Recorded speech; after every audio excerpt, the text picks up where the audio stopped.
میں نے جو متعدد مواقع سے آیات مبارکہ آپ کو سنائی کہ ہر جگہ پر چوٹی کی چیز صبر ہے، آخری چیز جو بیان ہوتی ہے وہ صبر ہے۔ سورۃ العصر میں آخری بات وَتَوَاصَوْا بِالصَّبْرِ یا ایھا الذین آمنوا استعینوا بالصبر والصلاۃ، اے ایمان والو مدد حاصل کرو صبر سے اور نماز سے۔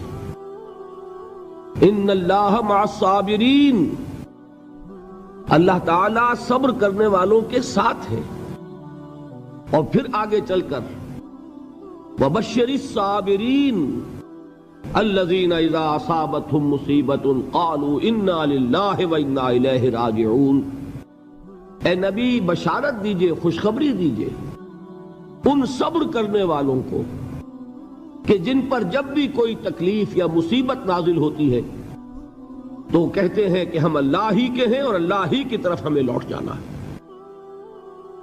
صبر کا مفہوم ہے اپنے آپ کو تھامنا، روکنا، برداشت کرنا، تحمل کرنا، اور جو بھی اپنا ایک طے شدہ مقصد ہے کسی بھی مخالفت سے بددل ہوئے بغیر، کسی بھی تکلیف یا مصیبت سے ہراساں ہوئے بغیر اس کی طرف پیش قدمی کیے چلے جانا۔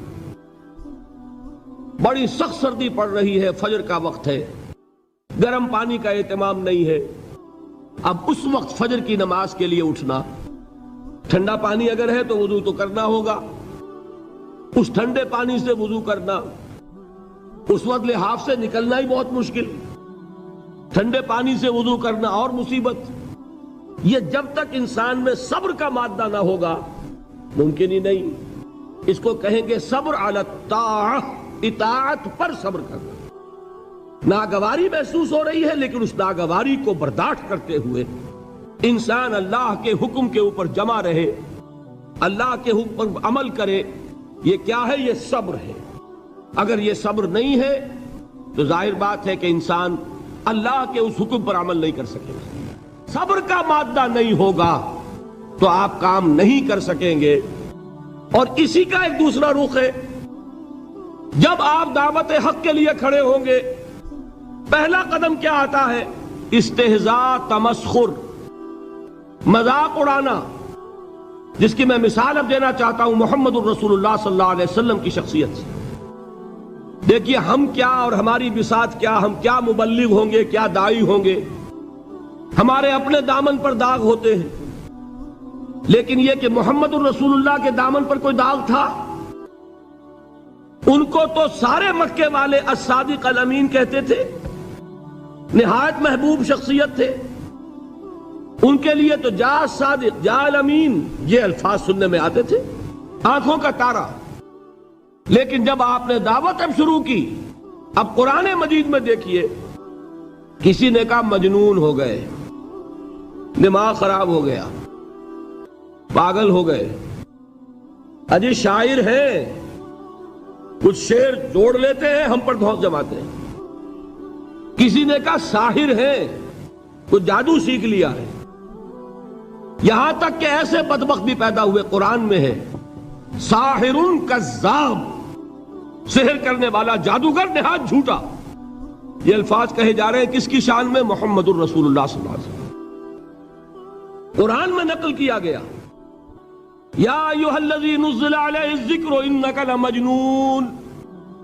کبھی آپ نے اس کا ترجمہ سوچا؟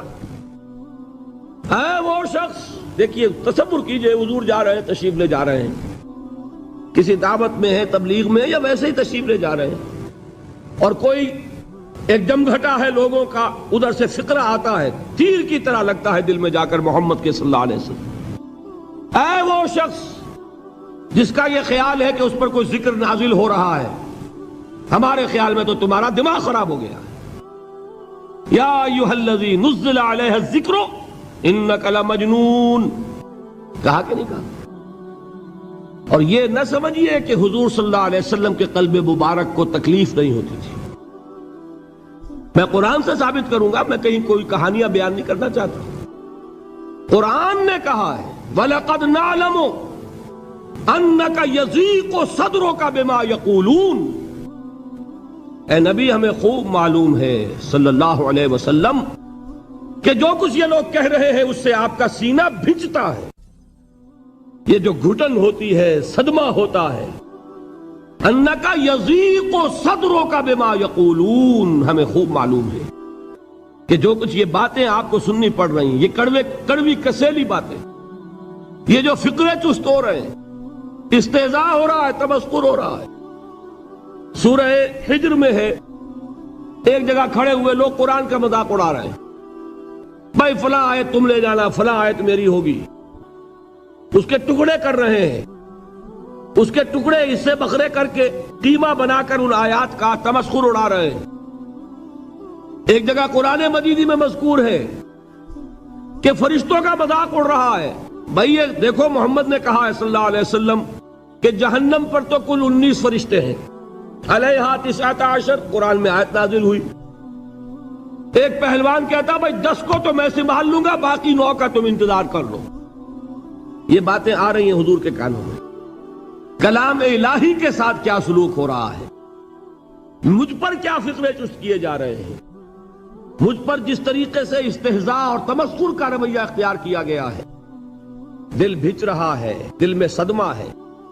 دیکھیے سورہ نون ہے، اور میرے نزدیک یہ دوسری وحی ہے جو حضور پر نازل ہوئی ہے، اس کی ابتدائی آیات، نون والقلم وما یسطرون ما انت بنعمت ربک بمجنون وان لک لاجرا غیر ممنون وانک لعلی خلق عظیم فستبصر ویبصرون بأیکم المفتون ان ربک هو یعلم بمن ضل عن سبیلہ وهو اعلم بالمہتدین۔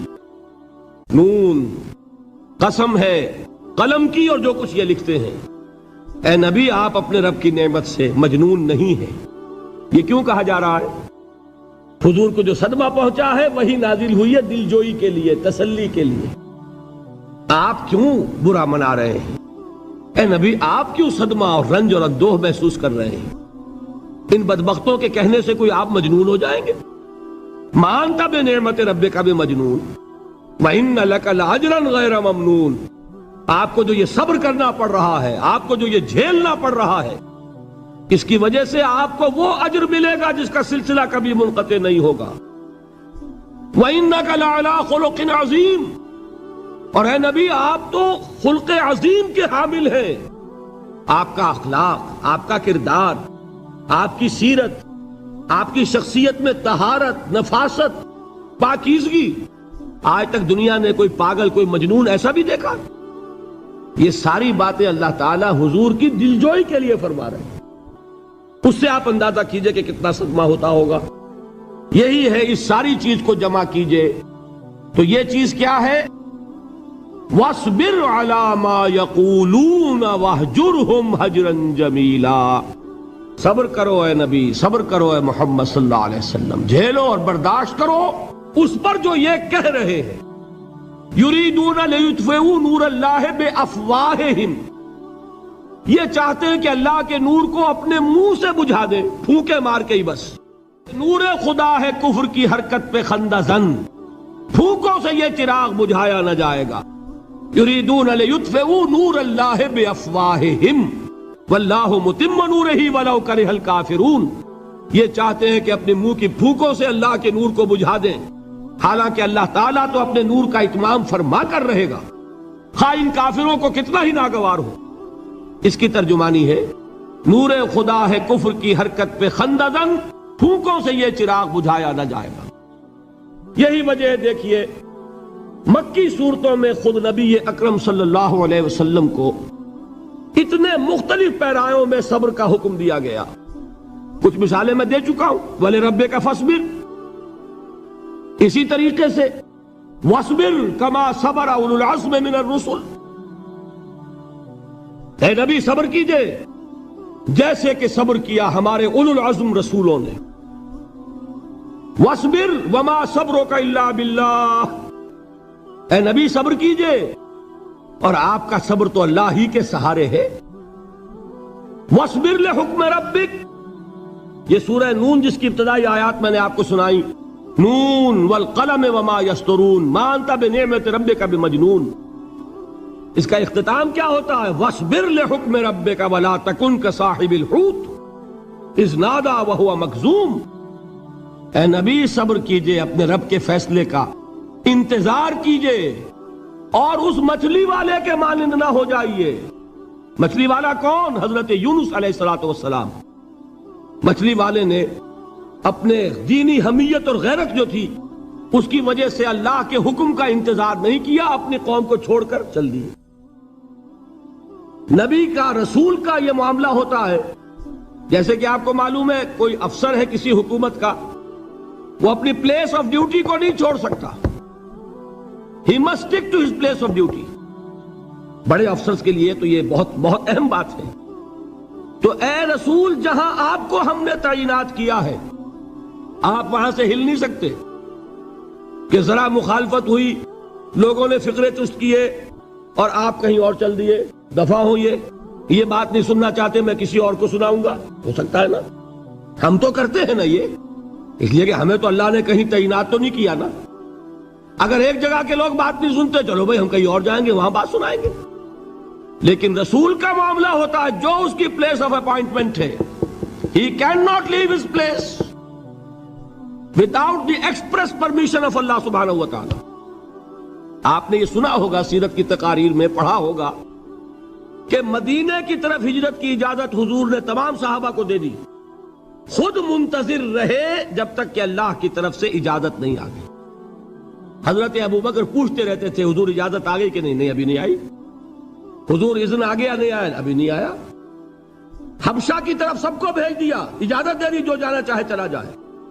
حضور کی صاحبزادی جو حضرت عثمان کے نکاح میں تھی وہ بھی ہجرت کر رہی ہے، لیکن حضور تو نہیں گئے. رسول نہیں چھوڑ سکتا اپنی جگہ کو. یہاں تک کہ تمام تقریباً صحابہ چلے گئے، حضور رہ گئے، حضرت ابو بکر رہ گئے، حضرت علی رہ گئے. اور حضرت ابو بکر پوچھ رہے ہیں بار بار اجازت آئی یا نہیں؟ نہیں ابھی نہیں آئی.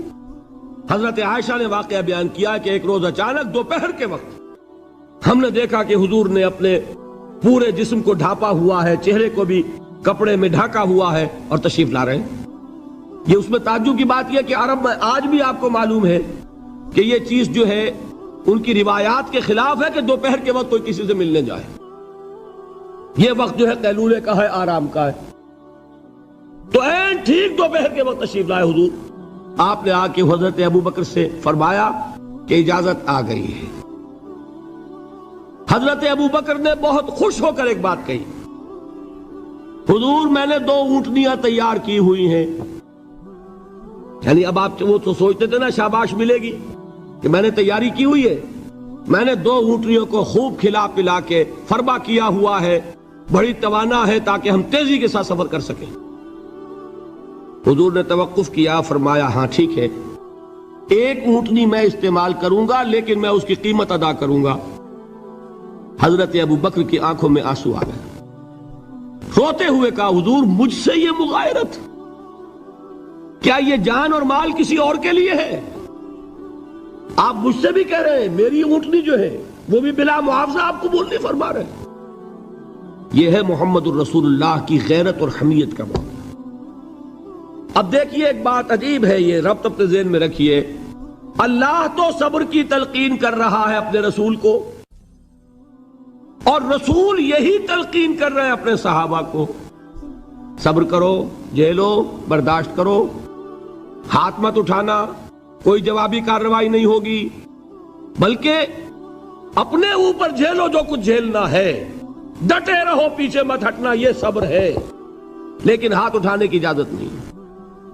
چنانچہ اب ذرا چشم تصور سے دیکھیے، ابو جہل اس نے جو بدترین روش اختیار کی، وہ ایک خاندان تھا حضرت یاسر، ان کی اہلیہ حضرت سمیہ اور ان کے فرزند حضرت عمار رضی اللہ تعالی عنہم. یہ غلام نہیں تھے. حضرت سمیہ تو کنیز تھیں لیکن یاسر غلام نہیں تھے. ان کی کہانی یہ ہے، واقعہ یہ ہے کہ یہ بہت نیک آدمی تھے. یاسر یمن کے باشندے. انہیں کو خواب میں بشارت ہوئی کہ نبی کا ظہور ہونے والا ہے مکے میں، جاؤ شاید ان کے قدموں تک پہنچ جاؤ۔ یہ یمن سے ترک وطن کر کے مکے آ گئے۔ ابو جہل کا ایک چچا تھا، بہت شریف النفس انسان، اس کے ساتھ معاہدہ کیا حلیف بن کر، اور وہ مکے میں رہنے لگے۔ اس لیے کہ یہ نوٹ کر لیجئے، مکہ اس وقت ایک قبیلے کا شہر تھا، صرف قریش۔ یا قرشی رہ سکتا تھا وہاں، یا قرشی کا حلیف، کہ اگر تو کسی قرشی نے آپ کو امان دی ہوئی ہے تو آپ رہ سکتے ہیں مکے میں، ورنہ نہیں۔ یا تیسرے قرشی کا غلام، غلام تو ملکیت ہی ہے اس کی، جیسے بھیڑ بکری ہے کسی قرشی کی، اسی طرح اس کے غلام ہے۔ یہ تین کیٹیگریز تھی انسانوں کی مکے میں۔ اسی کو نوٹ کیجئے کہ جو بیچارے غلام تھے وہ سب سے زیادہ ستائے گئے، اس لیے کہ غلاموں کے تو حقوق ہی کوئی نہیں تھے۔ بلال غلام تھے، ابو فقی غلام تھے، زنیرہ ایک کنیز تھی، ان کو جو ماریں پڑی ہیں اس کا آپ کو معلوم ہے۔ حضرت بلال کے ساتھ جو کچھ امیہ ابن خلف نے کیا، کہ جس طریقے سے کہ حیوانوں کی لاشیں جو ہے کھینچ کر گھسیٹ کر لے جائی جاتی ہیں، ان کی گردن میں رسی ڈال کر گھسیٹتے، اسی طریقے سے حضرت بلال کے گردن میں رسی ڈال کر ٹھیک دوپہر کے وقت مکے کی سنگلاخ گلیوں کے اندر گھسیٹا جاتا تھا۔ نیچے زمین جل رہی ہے توے کی طرح، اور ویسا بھی ہوتا تھا کہ چت لٹا دیا، اوپر سے وہ آگ مکے کا، کہ سورج جو ہے ذرا نوٹ کیجئے، آگ برسا رہا، نیچے زمین توے کی طرح جل رہی ہے، اور ایک بھاری سل بھی لا کر جو ہے سر پر رکھ دی، چھاتی پر رکھ دی گئی ہے کہ آواز نہیں نکل رہی، جھاگ نکل رہے منہ سے، لیکن اس حال میں بھی احد احد احد، ایک ایک اللہ، قل هو اللہ احد، الفاظ نکل رہے۔ یہ ہے وہ صبر، صبر علی الابتلاء، صبر علی الایذاء۔ یہ ابتلاء اور ایذاء پر صبر ہے، جھیلو برداشت کرو، اس توحید پر قائم رہو، محمد کی رسالت کے اقرار کرتے رہو صلی اللہ علیہ وسلم، لیکن ہاتھ نہیں اٹھانا۔ اب میں آپ کو بتا رہا تھا یہ تو غلام تھے، یہ جو تھے یاسر، یہ حلیف تھے، غلام تو نہیں تھے نا۔ البتہ وہ ابو جہل کے چچا کی کنیز تھی یہ سمیہ، انہوں نے اجازت لے کر ان سے نکاح کر لیا، یہ تو کنیز رہیں گی۔ بیٹا جو ہوا وہ بھی ایک طرح سے، جب کنیز زیادہ ہے تو غلام ہو گیا، عمار ابن یاسر۔ وہ جو شخص تھا بہت شریف النفس ابو جہل کا چچا، وہ مر گیا۔ اب ابو جہل جو ہے اس خاندان کا سربراہ ہے، لہذا یہ تینوں جو افراد ہیں وہ اس کے رحم و کرم پر ہیں۔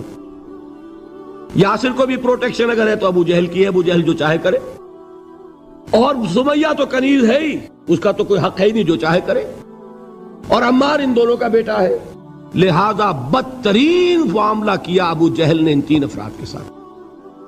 حضرت سمیہ کے ساتھ جو کچھ کیا گیا ہے آپ اس کا تصور نہیں کر سکتے۔ بالآخر جو شہید کیا ہے حضرت سمیہ کو، ایذائیں دے دے کے، سسکا سسکا کے، ان کے جسم کے نازک حصوں کو جلا کے، داغ دے کر، کہتا کیا تھا، ایک دفعہ کہہ دو کہ میرا جو یہ بت ہے یہ بھی الہ ہے، مان لو میں چھوڑ دوں گا۔ تنگ آ گیا، کسی طریقے سے ایک دفعہ کہہ دو پھر میں چھوڑ دوں گا۔ لیکن یہ میاں بیوی حضرت یاسر اور حضرت سمیہ رضی اللہ تعالی عنہما، یہ ہے ثبات، یہ ہے صبر، یہ ہے استقلال، ایک مرتبہ بھی کہنے کے لیے تیار نہیں ہوئے، جو چاہو کر لو، اب ہم تو اس سے پیچھے نہیں ہٹیں گے۔ تنگ آ کر اس نے حضرت سمیہ کی تو شرمگاہ میں برچھا مارا ہے اور شہید کیا۔ حضرت یاسر کے بارے میں ایک روایت یہ ہے، ستا ستا کے، تنگ کر کر کے، آخر کار جو ختم کیا، انہیں شہید کیا کس طرح، 4 سانڈ اونٹ جوان، ان سے رسے باندھے، ایک رسے سے ایک بازو باندھا، دوسرے سے دوسرا بازو باندھا، تیسرے سے ایک ٹانگ باندھی، چوتھے سے دوسری ٹانگ باندھی، اور چاروں کو دوڑایا ہے کہ جسم کے پرخچے ہو گئے۔ اس وقت سامنے سے حضور گزرتے تھے جبکہ آل یاسر کے ساتھ یہ معاملہ ہو رہا ہے، کیا فرماتے تھے، اسبروا یا آل یاسر فإن موعدکم الجنہ، اے یاسر کے گھر والوں صبر کرو، جھیلو، اس لیے کہ تمہارے وعدے کی جگہ جنت ہے. اللہ تعالیٰ ادھر آنکھ بند ہوگی ادھر جنت میں تمہارا داخلہ ہو جائے گا. یہ ہے تواصوا بالصبر والعصر ان الانسان لفی خسر. یہ تواصوا بالصبر پر کون عمل کر رہا ہے؟ محمد الرسول اللہ صلی اللہ علیہ وسلم. دے تو بھی محمد کی صداقت کی گواہی. یہ صداقت کی گواہی دیتے ہوئے انہوں نے اپنی جانیں دے دی. 4 سے لے کر 12 تک 8 برس اس کو کہتے ہیں پرسیکیوشن، فزیکل پرسیکیوشن، تشدد، مار پیٹ، جلانا، دہکتے ہوئے انگاروں پر لٹانا، فاقے رکھنا، بھوکے رکھنا. ان کو ڈال دی گئی زنجیریں، گھروں میں بند کر دیا گیا نوجوانوں کو. حضرت عثمان کو چچا نے ان کے ایک چٹائی کے اندر لپیٹا اور دھونی دے دی، دم گھٹ رہا ہے، جان نکل رہی. حضرت مصعب بن عمیر رضی اللہ تعالی عنہ، وہ نوجوان 200 درہم کا جوڑا ان کا سل کر آتا تھا شام سے تیار ہو کر، لباس معطر ہوتا تھا، جدھر سے نکل گیا پوری گلی جو ہے وہ معطر ہو گئی، انگلیاں اٹھ رہی ہیں، وہ جا رہا ہے مصعب، یہ خوشبو اس کی ہے. اس مصعب کے ساتھ کیا سلوک کیا؟ باپ تو مر چکا تھا، ماں نے پالا تھا، دولت بہت چھوڑ کر گیا تھا باپ، لہذا ماں نے بڑے ناز و نام میں پالا، بڑے لاڈ پیار میں. 200 درہم کا جوڑا تیار ہو رہا ہے. لیکن یہ کہ آپ کو معلوم ہے عرب کے اس معاشرے میں عورت کی کوئی حیثیت نہیں تھی، ماں کا اختیار نہیں تھا. چچا تھا آپ سربراہ خاندان کا. چچا نے کہا مصعب اگر تم نے اپنے باپ کا دین چھوڑ دیا ہے تو باپ کی دولت پر بھی تمہارا کوئی حق نہیں ہے، نکل جاؤ گھر سے. اس نے یہ سوچا تھا کہ مصعب کے ہوش ٹھکانے آ جائیں گے، دن میں تارے نظر آ جائیں گے، ناز و نام میں پلا ہوا گھر سے نکل کے جائے گا کہاں، یہ سارا نشہ جو ہے توحید کا یہ حیران ہو جائے گا. حضرت مصعب کا جواب بالکل برعکس تھا. اچھا ٹھیک ہے چچا جان، میں گھر چھوڑتا ہوں. وہی بات جو کبھی کہی تھی ابراہیم نے. باپ نے کیا کہا تھا؟ واجرنی ملیہ، جاؤ چلے جاؤ، دفع ہو جاؤ میری نگاہوں سے. حضرت ابراہیم نے کیا جواب دیا تھا؟ سلام علیک ساستغفر لک ربی انہ کان بی حفیہ. اچھا ابا جان آپ کا حکم یہی ہے تو میں چلتا ہوں، آپ پر سلامتی ہو، میرا رب مجھ پر بڑا مہربان ہے، میں اس سے آپ کے لیے استغفار کروں گا. چل دیے. یہی جو ہے حضرت ابراہیمی کی نسل ہے نا قریش. آج ابراہیم کے ایک بیٹے کے ساتھ وہی معاملہ ہو رہا ہے مصعب کے ساتھ، اور مصعب چلنے کے لیے تیار ہو گئے. چچا نے سوچا، میں سمجھتا تھا کہ ہوش ٹھکانے آ جائیں گے، یہ تو تیار ہو گیا نکلنے کے لیے. غصے میں آ کے اگلی بات کہی، یہ کپڑے جو پہنے ہوئے تم نے یہ بھی اسی مشرک باپ کی کمائی کے ہیں، اتارو ان کو. وہیں کپڑے اتارے، مادر زاد برہنہ گھر سے نکالے گئے. ماں کے پاس پہنچے، ماں نے آنکھوں پر ہاتھ رکھے. مصعب کیا ہوا؟ ماں سے کہتے ہیں کہ ماں میں موحد ہو گیا. اور وہاں سے گئے پھر حضور کی خدمت میں، کپڑے کہیں سے مانگے ہوں گے. یہ مصعب ہیں 200 درہم کا جوڑا پہننے والے. جب حضور پر مدینے کے 12 افراد ایمان لائے تھے، بیعت عقبہ اولا ہوئی، انہوں نے کہا کہ حضور ہمیں کوئی شخص اپنا ایسا شاگرد دیجئے جو ہمیں قرآن پڑھا سکے. حضور نے حکم دیا مصعب جاؤ، اب مدینے جاؤ، یثرب جاؤ، یثرب والوں کو قرآن پڑھاؤ، انہیں تبلیغ کرو. مصعب گئے ہیں وہاں، 1 سال کی کمائی 75 افراد لا کر حضور کے جھولی میں اگلے سال ڈال دیے کہ حضور یہ میری 1 سال کی کمائی ہے. 72 مرد 3 عورتیں. بہرحال وہ مصعب بن عمیر ہیں جو غزوہ احد میں شہید ہوئے، اور جب شہید ہوئے تو ان کے جسم پر صرف ایک چادر تھی. یہی چیزیں ہیں اصل میں کہ جو ہمارے دلوں کو منور کرنے والی ہیں نور ایمان سے. وہ علم بردار تھے غزوہ احد میں، جھنڈا مسلمانوں کا ان کے پاس تھا. ایک ہاتھ پر ایک شانے پر وار پڑا، ہاتھ کٹ گیا، دوسرے سے تھاما، دوسرے پہ کٹ گیا، اب دونوں حصوں کے بچے ہوئے ٹکڑوں سے جھنڈے کو تھاما، گرنے نہیں دیا، یہاں تک کہ شہید ہو گئے. گرے ہیں تو جھنڈا گرا ہے. شکل میں حضور سے بہت مشابہ تھے.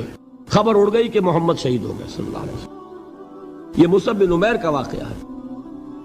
جب ان کو اب دفن کرنے کا وقت آیا، اور شہید کے لیے کفن جو ہے اس کا وہی لباس ہوتا ہے جو شہادت کے وقت ہو، حضور کے سامنے ایک پرابلم پیش کیا گیا. حضور مصعب کے جسم پر تو ایک چادر تھی، اور وہ چادر بھی اتنی چھوٹی ہے، یعنی 2 گز کی چادر بھی نہیں ہے. اس سے اگر سر ڈھانپتے ہیں مصحف کا تو پیر کھل جاتے ہیں، پیر ڈھانپتے ہیں تو سر کھلتا ہے، کیا کریں؟ حضور نے فرمایا سر ڈھانپ دو چادر سے اور پیروں پر گھاس ڈال دو۔ یہ آخری لباس ہے جو محمد کے اس دیوانے کو اس دنیا سے رخصت ہوتے ہوئے ملا ہے، جس کا 200 درہم کا جوڑا چلتا تھا۔ یہ ہے صبر۔ برداشت کیا کہ نہیں کیا؟ یہ خباب بن الارت پیشے کے لحاظ سے لوہار تھے۔ سوچئے ایک زندہ انسان کو دہتے ہوئے انگاروں پر لٹایا جا رہا ہے، ان انگاروں سے کھال جلی، کمر کی چربی پگھلی، اس پگھلنے والی چربی سے وہ انگارے ٹھنڈے پڑے۔ یہ سب کچھ جھیل رہا ایک شخص۔ سوچنے والوں نے سوچا نہیں ہوگا کیا جرم تھا ان کا، تو بڑا شریف آدمی ہے، بہت اچھا کاریگر ہے، وقت پر کام دیتا ہے، مناسب اجرت لیتا ہے، یہ کیا ہوا؟ یہ کوئی جرم نہیں، جرم صرف ایک ہے، ایک اللہ کو مانتا ہے اور محمد کے دامن سے وابستہ ہے صلی اللہ علیہ وسلم۔ فاستعینوا بالصبر والصلاۃ، مدد حاصل کرو کس سے؟ صبر سے اور نماز سے۔ ان اللہ مع الصابرین، جان لو کہ اللہ تعالیٰ صبر کرنے والوں کے ساتھ ہے۔ وَلَا تَقُولُوا لِمَنْ يُقْتَلُ فِي سَبِيلِ اللَّهِ أَمْوَاتٌ، اور ہرگز نہ کہو اسے جو اللہ کی راہ میں قتل ہو جائے کہ وہ مردہ ہے۔ بَلْ أَحْيَاءٌ وَلَكِنْ لَا تَشْعُرُونَ، نہیں، وہ زندہ ہے لیکن تمہیں ان کا شعور نہیں ہے۔ اور سنیے اب یہ آیت اہم ترین ہے صبر کے موضوع پر۔ وَلَنَبْلُوَنَّكُمْ بِشَيْءٍ مِّنَ الْخَوْفِ وَالْجُوعِ وَنَقْصٍ مِّنَ الْأَمْوَالِ وَالْأَنفُسِ وَالثَّمَرَاتِ وَبَشِّرِ الصَّابِرِينَ، اور دیکھو ہم تمہیں آزمائیں گے۔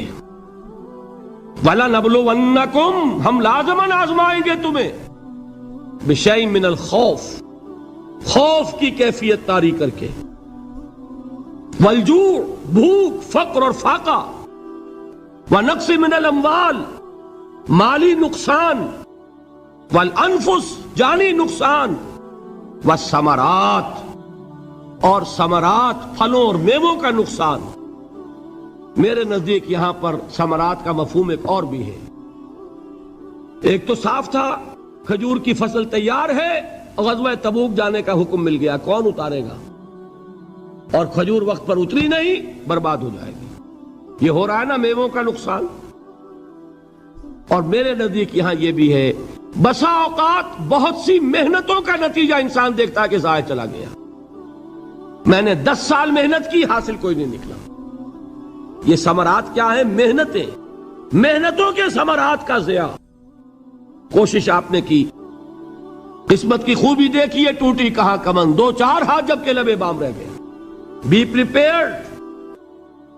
ایک شاعر کے یہ اشعار ہیں، یہ فصل امیدوں کی ہمدم اس بار بھی غارت جائے گی، سب محنت صبحوں شاموں کی اب کے بھی اکارت جائے گی۔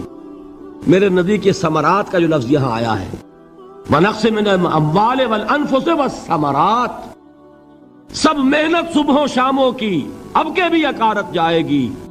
دھرتی کے کونوں کھدروں میں پھر اپنے لہو کی کھاد بھرو، پھر مٹی سینچو اشکوں سے، پھر اگلی رت کی فکر کرو، پھر اگلی رت کی فکر کرو، جب پھر ایک بار اجڑنا ہے۔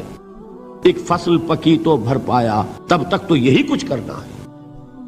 ایک مقصد ہے سامنے، انقلاب برپا کرنا ہے۔ ایک کوشش ناکام ہو جائے کوئی پرواہ نہیں، نیکسٹ، پھر تیار رہو ناکامی کے لیے۔ ایسا نہ ہو جو انگریزی میں کہتے ہیں hope for the best but be prepared for the worst. ایسا نہ ہو کہ دوسری مرتبہ ناکام ہو کے بددل ہو جاؤ، تمہاری ہمتیں جواب دے جائیں، نہیں، پہلے سے تیار رہو کہ دوسری مرتبہ بھی ناکامی آئے تو آئے، لیکن جب تک کہ کامیابی حاصل نہیں ہوتی ہمیں یہ کام کیے چلے جانا ہے۔ دیکھیے سیرت میں آیا کہ نہیں یہ واقعہ؟ بدر میں مسلمانوں کو فتح ہوئی تو احد میں زک پہنچی کہ نہیں؟ 70 صحابہ شہید ہوئے کہ نہیں؟ اگر ان کی ہمتیں جواب دے جاتی تو گاڑی کیسے چلتی آگے؟ تو فرمایا وَلَنَبْلُوَنَّكُمْ بِشَيْءٍ مِّنَ الْخَوْفِ وَالْجُوعِ وَنَقْصٍ مِّنَ الْأَمْوَالِ وَالْأَنفُسِ وَالثَّمَرَاتِ، ہم تمہیں لازماً آزمائیں گے خوف کی کیفیت سے، فقر و فاقے کی کیفیت سے، بھوک سے، جان کے نقصان سے، مال کے نقصان سے، محنتوں کے حاصل کے ضائع ہو جانے سے۔ وَبَشِّرِ الصَّابِرِينَ، اور اے نبی بشارت دیجئے صبر کرنے والوں کو۔ الَّذِينَ إِذَا أَصَابَتْهُمْ مُصِيبَةٌ، وہ کہ جب ان پر کوئی تکلیف آئے، کوئی مصیبت آئے، کوئی آزمائش آئے، قَالُوا إِنَّا لِلَّهِ وَإِنَّا إِلَيْهِ رَاجِعُونَ، وہ یہ کہیں کہ ہم اللہ ہی کے ہیں، اللہ ہی کی طرف لوٹ جانا ہے۔ یہ وہی انداز ہے جو میں نے فارسی کا شعر سنایا تھا آپ کو کہ سرے تسلیم خم ہے جو مزاج یار میں آئے۔ وہ ہمارا مولا ہے، ہمارا آقا ہے، اگر اسے یہی منظور ہے تو ہمیں بھی یہی منظور ہے۔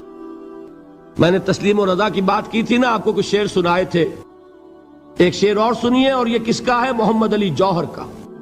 ایک مرتبہ جیل گئے، ان کی ایک بیٹی جوان بیمار ہوئی، فوت ہو گئی، باہر چھوڑا انگریز نے، جاؤ بھائی دفن کر دو بیٹی کو۔ دوسری مرتبہ جیل گئے، دوسری جوان بیٹی اسی مرض میں مبتلا ہوئی۔ اب یہ جیل میں ہے، خبر پہنچی کہ دوسری بیٹی کے اوپر بھی اسی مرض کا حملہ ہوا ہے۔ ایک نظم لکھی ہے جس کا آخری شعر یہ ہے، تیری صحت ہمیں منظور ہے لیکن اس کو نہیں منظور تو پھر ہم کو بھی منظور نہیں۔ یہ ہے، جب تک یہ کیفیت نہ ہو اس میدان میں آدمی ثابت قدم نہیں رہ سکتا کہ میرے رب کو اگر یہ منظور ہے تو یہی مجھے منظور ہے، اور تیری صحت ہمیں چاہیے تو ضرور، لیکن ہمارے رب کو منظور نہیں تو ہمیں بھی منظور۔ راضی برضائے رب۔ وَبَشِّرِ الصَّابِرِينَ الَّذِينَ إِذَا أَصَابَتْهُمْ مُصِيبَةٌ قَالُوا إِنَّا لِلَّهِ وَإِنَّا إِلَيْهِ رَاجِعُونَ۔ نہ شود نصیب دشمن کے شود ہلاک تیغت، سر دوستہ سلامت کے تو خنجر آزمائی۔ اولئک علیہم صلوات من ربہم ورحمہ، یہی ہے وہ لوگ جن پر ان کے رب کی طرف سے عنایتیں ہیں اور رحمتیں ہیں۔ وَأُولَئِكَ هُمُ الْمُهْتَدُونَ، اور یہی ہے وہ لوگ جو کامیاب ہونے والے ہیں، ہدایت پانے والے، ہدایت یافتہ۔ وَالصَّابِرِينَ فِي الْبَأْسَاءِ وَالضَّرَّاءِ وَحِينَ الْبَأْسِ، اور صبر کرنے والے، اصل نیکی ان کی ہے، جسمانی تکلیفوں میں صبر کرنے والے، فقر اور فاقے میں صبر کرنے والے، اور جنگ کے وقت صبر کرنے والے۔ اولئک الذین صدقوا واولئک هم المتقون، یہ ہے وہ لوگ جو صبر کرنے والے ہیں، یہ ہے جو سچے ہیں، جو اپنے دعوے میں نیکی کے اور ایمان کے صادق ہیں، اور یہی وہ لوگ ہیں جو متقی ہیں۔ اللہ تعالیٰ نے کیسے کیسے مسلمانوں سے کہا، مسلمانوں تمہیں زک پہنچی ہے تو انہیں بھی تو پہنچی تھی، ان کے 70 نہیں مارے گئے تھے بدر میں، ان کے حوصلے جو ہیں وہ تو پست نہیں ہوئے، وہ اگلے سال آ گئے تم پر چڑھائی کر کے۔ تم کیوں اتنا برا مان رہے ہو؟ تمہارے دل اتنے زخمی کیوں ہو گئے؟ تمہیں تکلیف پہنچتی ہے تو انہیں بھی پہنچتی ہے۔ اپنی غیرت جو ہے ہمیں ذرا اس کا جائزہ لینا چاہیے۔ لوگ باطل نظریات کے لیے کتنی قربانیاں دے رہے ہیں، لوگ باطل چیزوں کے فروغ کے لیے کتنی محنتیں کر رہے ہیں۔ جیسا کہ میں نے ابھی کہا تھا، اسی غیرت کو چیلنج کرنے کے لیے، ذرا آپ کی حمیت دینی کو جوش دلانے کے لیے، قادیانی نوجوان کتنی تعداد میں اپنے آپ کو دین کے لیے وقف کرتا ہے، اور آپ کتنے نوجوان ہیں جو اپنے آپ کو دین کے لیے وقف کر دیں، اور ہوں وہ کھاتے پیتے گھرانوں کے لوگ۔ یہ نہیں ہے کہ اگر کوئی اور کام نہیں کر سکتا تو پھر یہ ہے کہ وہ دین کے کام میں لگ جائے۔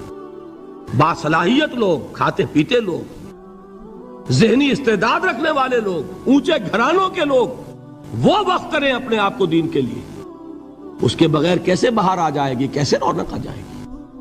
تو دنیا میں باطل نظریات والے جو ہیں، یہ بات کہی گئی ہے، مسلمانوں تم اگر توحید کے لیے لڑ رہے ہو، دیکھتے نہیں ابو جہل کو، اس نے گردن کٹوائی ہے شرک کے لیے، شرک کے لیے گردن کٹوائے، اور تم توحید کے لیے گردن کٹوانے کو تیار نہ ہو۔ اس نے گردن کٹوائی کہ نہیں کٹوائی؟ اور کس طرح کٹوائی ہے؟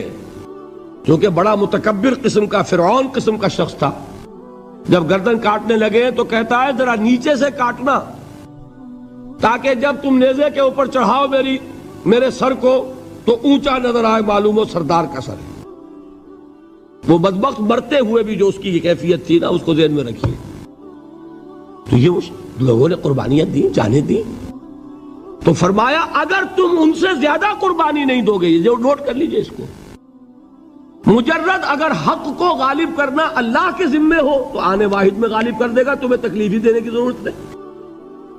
سمجھ رہے؟ کیا اللہ کے مقابلے میں کوئی باطل کی طاقت ٹھہر سکتی ہے؟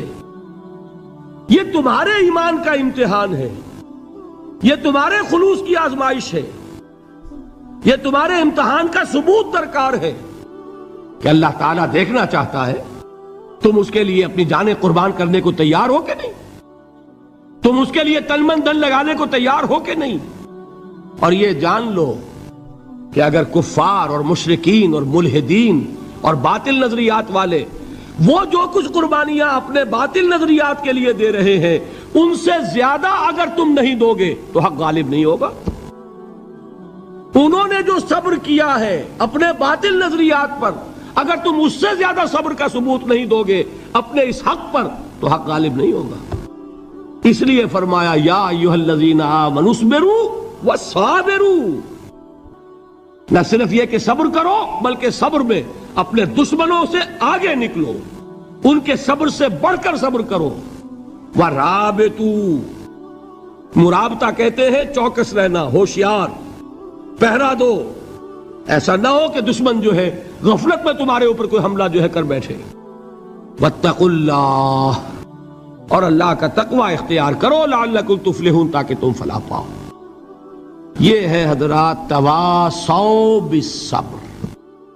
میں نے عرض کیا تھا ہر جگہ پر آپ کو چوٹی کی بات صبر ملے گا. آیت الکرسی، آیت البر جو میں نے آپ کو سنائی آخر میں والصابرین فی الباساء والضراء وحین الباس.